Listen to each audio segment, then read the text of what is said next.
Bonjour à tous et bienvenue à Catch Club. On se retrouve pour les résultats de Raw du 25 novembre 2019. Allez, c'est parti. Quand le show a commencé, Seth Rollins était dans le ring et tous les catcheurs de Raw étaient autour du ring. Et les commentateurs nous ont précisé que le leader des vestiaires, donc Seth Rollins, allait faire un speech pour essayer de remotiver les troupes suite aux résultats catastrophiques de Raw lors des Survivor Series.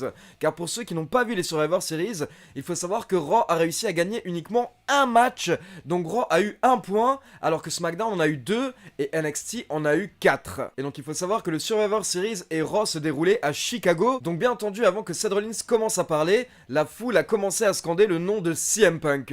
Et à ce moment-là, Seth Rollins a répondu. Il a dit qu'il a essayé de faire venir CM Punk, mais CM Punk préfère rester derrière son bureau à WWE Backstage et il préfère parler d'un changement qui devrait avoir lieu à la WWE au lieu de venir lui-même effectuer ce changement parce qu'il a peur. Ensuite, la foule a commencé à scander NXT et Seth Rollins a dit que la foule a bien raison car hier soir lors des Survivor Series, NXT a totalement explosé Raw et SmackDown. Et à ce moment-là, on a eu le droit à quelque chose de très intéressant car Seth Rollins a effectué un heel turn hier soir à Raw et il a commencé à s'en prendre à tous les catcheurs autour du ring. Il a commencé par Randy Orton en disant que Randy Orton était le maillon faible de son équipe lors des Survivor Series. Rollins dit que hier soir lors des Survivor Series, tous les catcheurs de Raw étaient pourris. Puis il s'est moqué de Charlotte Flair qui était la capitaine de son équipe, mais Rollins dit qu'elle n'était même pas la dernière membre de son équipe à faire partie du match. Et Rollins termine en disant à Charlotte: et tu dis que t'es une Flair? Ensuite, Rollins s'est moqué des AOP, puis il s'en est pris à Rey Mysterio. Il dit que Rey Mysterio a laissé tomber tout le monde. Et Rollins dit que lui, il a réussi à battre Brock Lesnar 2 fois cette année, alors que Rey Mysterio n'en était même pas capable avec une barre de fer et son fils stupide qui l'a aidé. Donc Rollins qui s'en prend clairement aux favoris de la foule, les Randy Orton, les Rey Mysterio,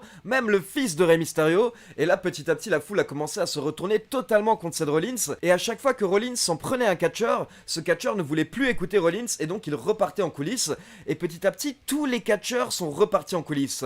Donc c'était marrant en fait parce que moi, quand j'ai vu Seth Rollins hier soir, j'ai eu l'impression un petit peu que les scénaristes lui ont dit: tiens, prends le micro, va dans le ring et surtout, dis ce que tu penses, sois naturel. Parce qu'il faut savoir que Seth Rollins est assez détestable, notamment sur Twitter.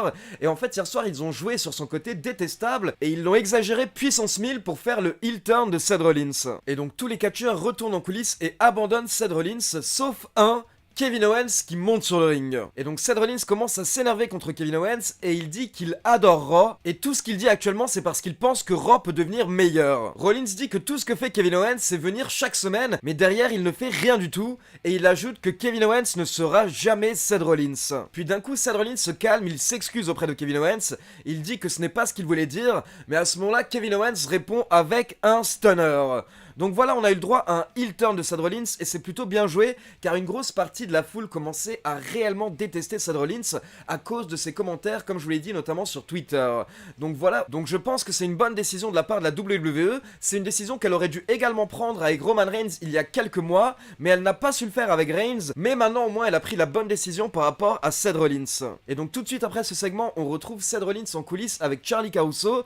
Et donc Charlie Caruso lui dit que les choses ne se sont pas passées comme il le souhaitait.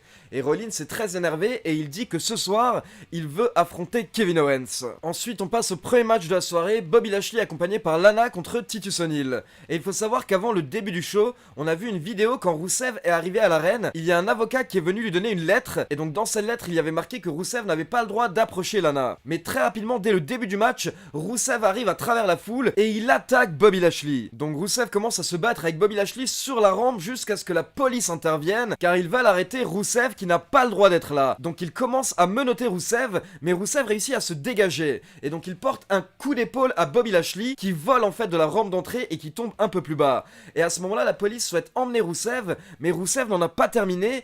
Il pousse une partie de l'estrade, de l'échafaudage qui tombe directement sur Bobby Lashley. Et donc Rusev lâche un cri de guerrier derrière, il fête pendant que Lana est totalement dégoûtée et en larmes suite à ce qui vient de se passer. Puis le second match de la soirée, c'était les AOP contre Kurt Hawkins et Zack Ryder.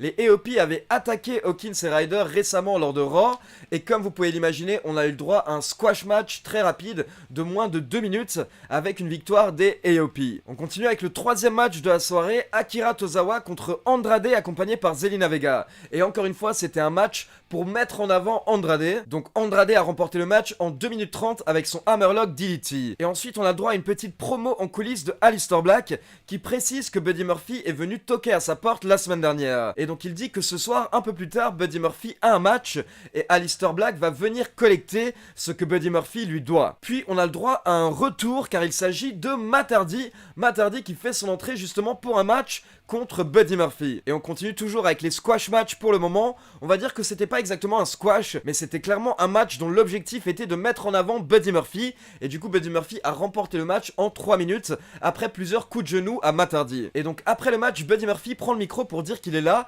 pour se battre avec Aleister Black. Et avant qu'il ne puisse terminer sa phrase, on a le droit à l'entrée de Aleister Black. Et donc Black a fait son entrée sur le ring. Buddy Murphy avait l'air d'avoir un peu peur, mais il a attaqué Aleister Black. Mais au final, c'est Black qui a pris l'avantage et qui a sorti Buddy Murphy du ring. Donc voilà, la rivalité entre les deux catcheurs est lancée.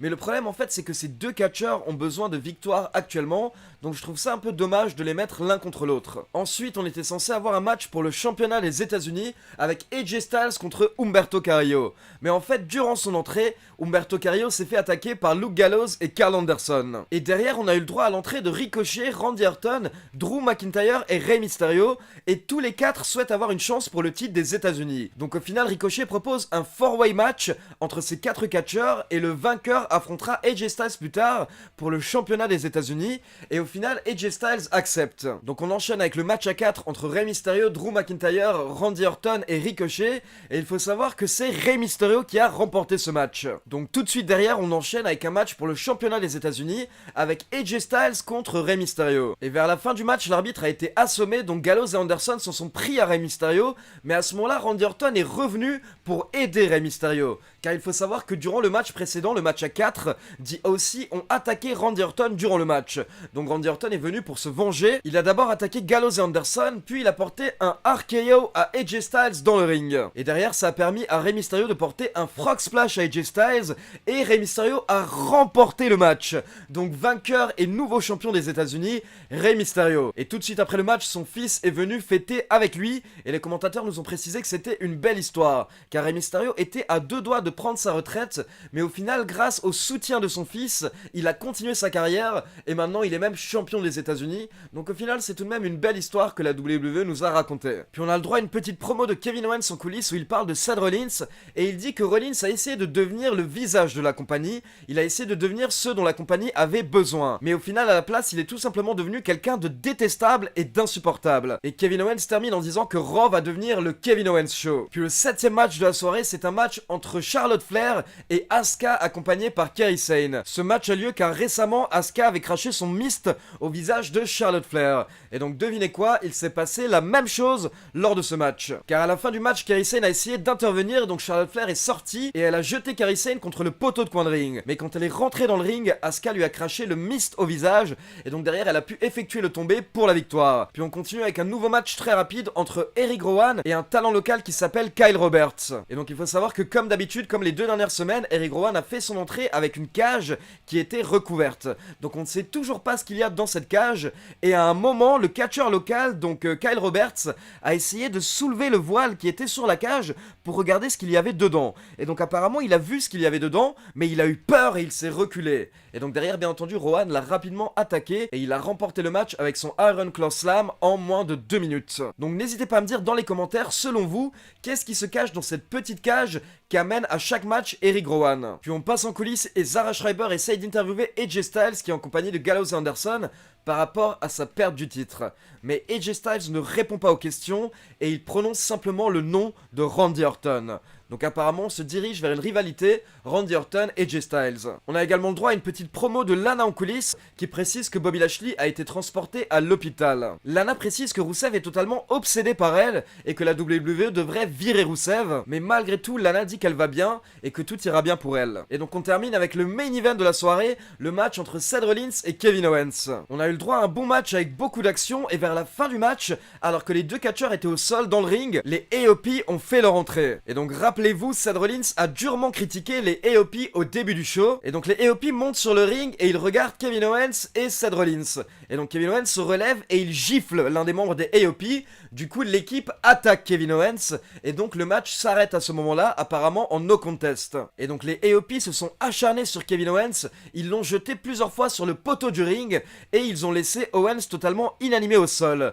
Puis ils ont tourné leur attention vers Seth Rollins qui était toujours sur le ring, et les AOP ont commencé à enlever leur veste pendant que Seth Rollins se relevait. Et donc Seth Rollins leur a dit de venir, d'essayer de l'attaquer, mais les AOP ont préféré quitter le ring et ils sont retournés en coulisses. Donc Seth Rollins ne comprenait pas trop ce qui se passait, mais il en a profité pour porter 2 nouveaux stomps à Kevin Owens pendant que la foule était en train de huer Seth Rollins. Donc voilà, le show se termine avec ce nouveau Seth Rollins qui est à nouveau heel et les AOP qui sont venus l'aider lors du main event. Donc est-ce qu'on aura le droit à un nouveau trio avec Seth Rollins et les AOP? C'est ce qu'on va découvrir lors des prochaines semaines. Mais en tout cas, il y a un petit peu de changement, donc ça fait plaisir. Maintenant, une petite remarque que j'aimerais faire, c'est que c'est bien de miser sur Seth Rollins, mais honnêtement, les fans en ont un petit peu marre de lui actuellement. Et à côté de ça, on a Kevin Owens qui est adoré par la foule, donc ça c'est bien. C'est bien de mettre Kevin Owens en avant, mais je vais encore une fois citer un nom qui est malheureusement toujours oublié. Il s'agit de Drew McIntyre. Quand est-ce que les scénaristes vont enfin lancer Drew McIntyre et vont enfin lui donner une ceinture mondiale? Drew McIntyre mérite d'être au top de Raw ou de SmackDown. Actuellement, il est à Raw, donc il faut l'utiliser et il faudrait essayer d'enfin le mettre dans le main event parce que la foule n'attend que ça, j'en suis persuadé. Donc voilà, n'hésitez pas à me dire dans les commentaires ce que vous pensez de ce heel turn de Seth Rollins et est-ce que, comme moi, vous espérez que Drew McIntyre va recevoir un push prochainement. Donc voilà, c'est tout pour la review de Raw. Comme d'habitude, n'oubliez pas de liker la vidéo, de vous abonner à la chaîne et de cliquer sur la petite cloche pour être informé de la sortie des prochaines vidéos. Et pour info, pour ceux qui n'ont pas vu la photo que j'ai postée hier, je vous la mets à l'écran. Mais sachez que j'ai tourné une longue vidéo hier avec Christophe Ajus, notre commentateur préféré. Et donc il y a un nouveau projet en préparation qui sortira bientôt sur YouTube avec Christophe Ajus et moi-même. Donc voilà, restez bien connectés sur Catch Club. Ciao tout le monde!